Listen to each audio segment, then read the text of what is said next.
Okay, I'm just gonna come right out and say it. Adulting is hard. Okay. Let me not be so dramatic, but adulting is low-key as difficult as everyone warned me it would be if you don't set yourself up for success and make it as easy as possible. Easier said than done, but let's break it down. One of the most challenging parts about adulting is finances. And personally, I think if you create a really good system with finances and you understand financial literacy, you can master adulting so quickly. And the rest of it is just gonna be a breeze. So today I wanna share with you my top 10 tips on how to save money while you're going through the motions of your 20s, learning how to take care of yourself, learning how to fully provide for yourself and not be as stressed because you have these 10 tips with you. If you're new here, my name is Raven. I love to share all the goods and the bads that I've experienced while going through my 20s. And while I've only been through my 20s for a couple years now, I'm only 22, I feel like I've definitely learned a lot and a lot of things that I wish I would have known before I entered my 20s. And so I'm here to provide you everything that I think you need to prepare yourself for your 20s journey. So let's just get right into it. Stop going to expensive or the aesthetic grocery stores. I know we all want to have our little aesthetic grocery shopping girly moment, but the pockets don't. I literally used to shop at the most expensive stores simply because I wanted to look like everyone else that was shopping at these stores because I felt like it was aesthetic, I felt like it was cute, I felt like they had the cutest things, when in reality they had the same exact things at other grocery stores that were even more affordable. It's okay to like go to these stores here and there just to feel a little something, feel a little vibe, but if this is the grocery store that you're going to consistently every single time you go grocery shopping, I promise you, you're wasting so much money when you can just go to more affordable grocery stores that sell the same exact things, maybe in different packaging, but for a lesser price. It's the same thing, it does the same shit. Stop buying clothes every single time you have a new event, or you're going to a concert, or you're going to a festival, or you're going on a vacation, or there's a new trend. Like, just stop. It's really not that serious. I can guarantee you, everything that you have in your closet right now is everything that you need. Whether that be for a concert, for a date, for a vacation, you have enough. Imagine spending $200 on new clothes for a week-long vacation when you could have rather spent that $200 on activities to do and food to eat while on that vacation. Nobody cares about your outfits. Now, don't get me wrong, I love dressing up. I love like experimenting with fashion. I love trying to find a personal style and everything. That is super duper fun, but you can do that on a budget. You don't need to go all out thinking that, oh my gosh, I need to get this new outfit so that I can post about it on my Instagram page. Like, nobody's looking at you like that. Influencer or not, nobody's looking at you like that, babes. Like I said, I love dressing up. I love getting new clothes when I can get a chance, but I also have noticed there's so many things in my closet that I unnecessarily bought and I literally don't ever think about. I forgot I had them. I haven't touched them in years. So being more mindful of how and also where you buy your clothes if you're going to buy clothes, because we all know that's inevitable, but to be more mindful about that task, about that activity, can be a huge help in your financial journey and also a huge help for the planet. Which, while we're on the topic of clothes, I also want to say to invest in timeless pieces. I think 70% of your closet should be filled with the essentials, things that you consistently are going to be wearing, things that you actually need, things that won't go out of style next year. And this doesn't just apply to clothing. This can also apply to appliances, furniture, home decor. Oddly enough, I think the best way to save money when maybe you're getting your apartment for the first time and you're furnishing your apartment is to invest in the expensive things that are going to last you longer versus the cheap things that are going to last a shorter amount of time and you're going to have to rebuy it sooner. So it's like spend more now to spend less later. When I first moved out or moved into my first apartment, I just bought a bunch of like the cheapest things that I could find, like the cheapest silverware, the cheapest plates, the cheapest cups. And now fast forward like 3-4 years later, I'm gonna have to replace them because they're just not as in good condition as they were before, or you know, they stained really easily, or they're like chipping off. Like, it's just really bad quality things. So that's one thing I wish I would have done when I first started out, was to buy better quality things, because then I wouldn't have to be repurchasing them now. Ultimately, you would just be doing your future self a huge favor and a huge money saver. Learn how to make your favorite foods and drinks at home, aka stop going out to eat every single time you leave the house. I think the main reason that we always tend to go out to eat is because we're either too lazy to cook, or we don't know how to cook the things that we actually want to eat. It's like, oh, this place has my favorite matcha and I literally don't know how to make it, so I'm just gonna go get it every single day, when you could just go buy some matcha powder for like $20, $30, get a matcha making kit, watch some YouTube videos, and make your own matcha. Now, I totally understand if cooking at home or making things at home isn't your thing, but there are still ways around making sure that you're not just going out to eat every single time because of XYZ. You've got frozen food options, you've got meal plan options. You can literally go buy some pre-cooked and pre-cut like meats and veggies, and then all you have to do is just bring them home and heat them up and then eat them. And honestly, if cooking is not your thing right now, I get it, but just try it. Just try making simple things or things that you actually really like, and you might end up loving it, because I was the same way. Like, I was super intimidated by cooking at home, but now since I've tried so many different things, sometimes I prefer it. There's just so many different factors that go into it, and it's like you are in full control of what you're eating and you know exactly what you're eating, and it's not as expensive. Like, it's just so much better. Buy secondhand as much as possible. I'm gonna emphasize this so much, okay? You do not need to buy the newest things when you first move into your apartment, or if you're just like in your 20s, okay? If you're just going through life, no matter what age you are, you don't always need to have the newest thing. In some cases, obviously, we're going to have to buy new, but the point is to just not overdo it. If it's not necessary, don't do it. It's as simple as that. You guys already know a good chunk of my apartment's furniture is secondhand, either from people like throwing it out by the dumpster and I just replenished it, or from OfferUp, from Facebook Marketplace, from Goodwills, from flea markets. I have so much secondhand furniture. It's all in good condition. It's all like so perfect for my place, and it was all so affordable. Like, I genuinely probably saved hundreds, maybe even thousands of dollars on furniture just by getting it secondhand. And if you're moving out for the first time or transitioning into a new apartment or whatever the case may be, stocking your place with brand new stuff is going to add up quickly. So be smart with your purchases and get on the hunt for some affordable and cute secondhand pieces. Give yourself a weekly allowance or budget. This is one of my favorite things to do. I give myself a budget every single week or even like every single month, and the budget is based around the things that I like to do. So I'll give myself a budget for groceries, I'll give myself a budget for going out to eat, I'll give myself a budget for activities, and once I hit that maximum budget, if I hit that maximum budget, I can't spend any more. So it forces me to be more strategic with the things that I'm purchasing and think like, okay, do I need to do this right now, or can I wait to do it later? Do I need this expensive of a fruit, or can I get a cheaper fruit because this is the budget? You know, it just makes you be more mindful of what you're purchasing and how you're purchasing, and it honestly makes you save a lot of money. It's kind of like you don't have full access of your money, you only have a portion of your money, so the rest of your money is locked up. So this is all you have to work with, and if this is all we have to work with to survive, then we're going to be strategic so that we actually survive. This is a great way to keep track of your spending habits and habits that you may want to change. I think it also helps that if you have like a little book where you can kind of write everything down, you can write down your budgets, you can write down how much you're making, how much you're spending, like write down all your receipts and everything, and it just gives you a good overview of your financial habits. Because if you literally don't keep track of anything and you're kind of just spending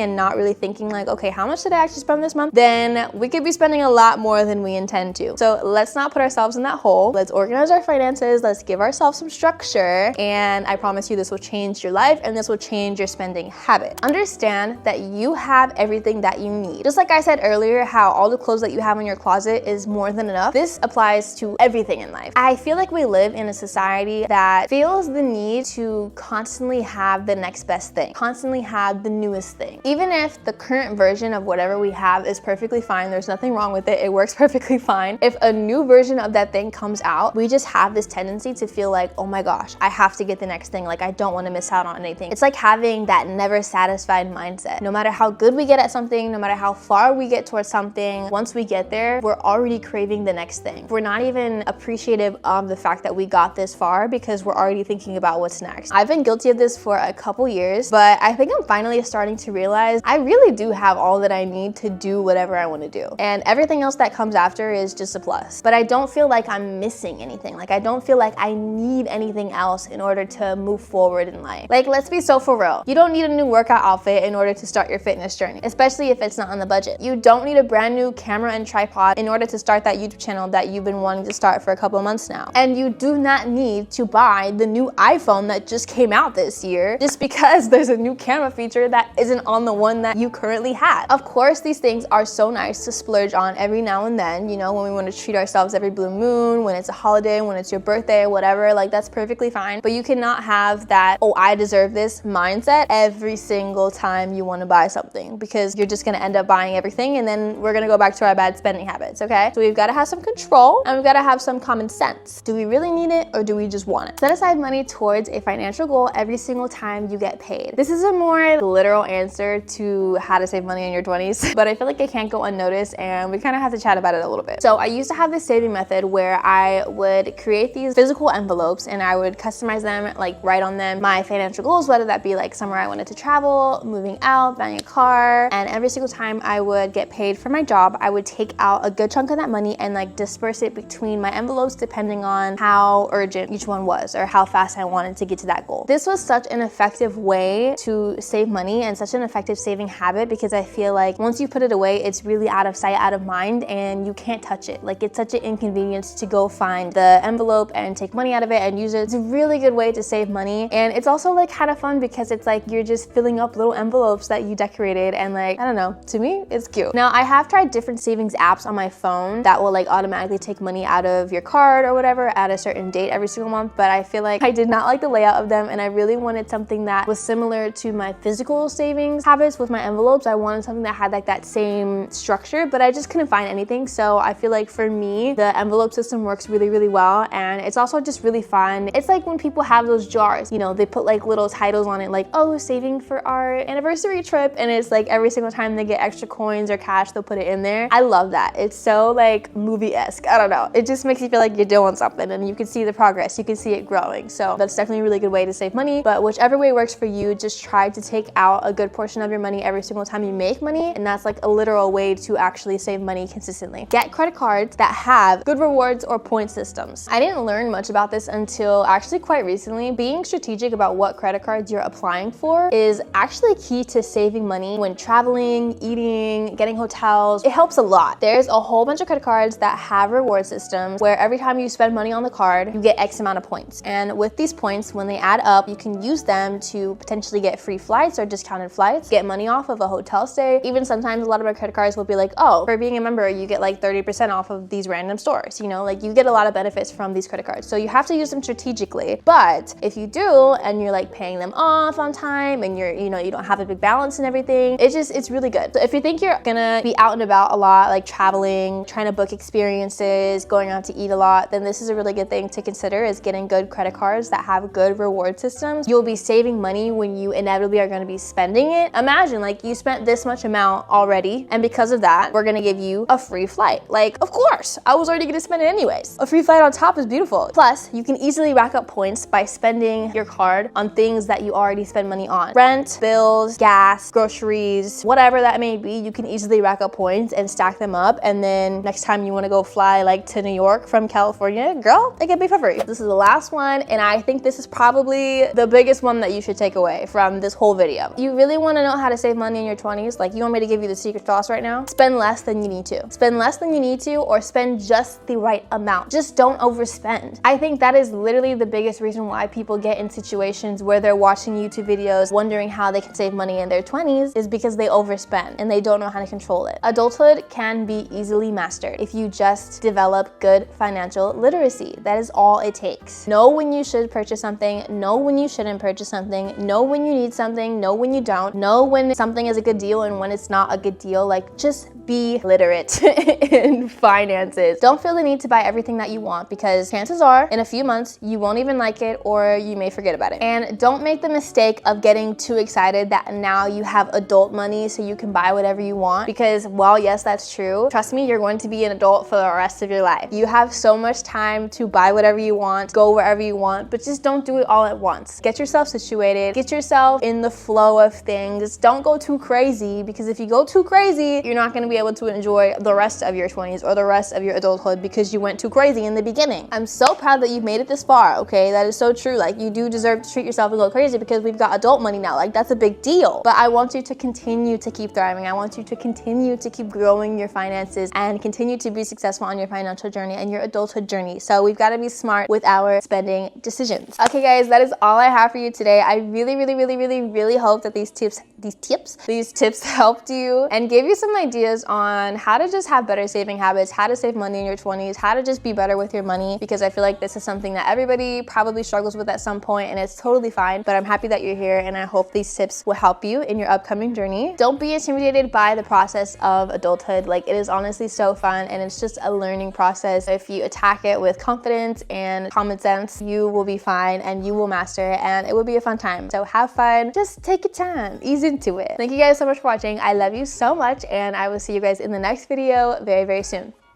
Bye. I love you.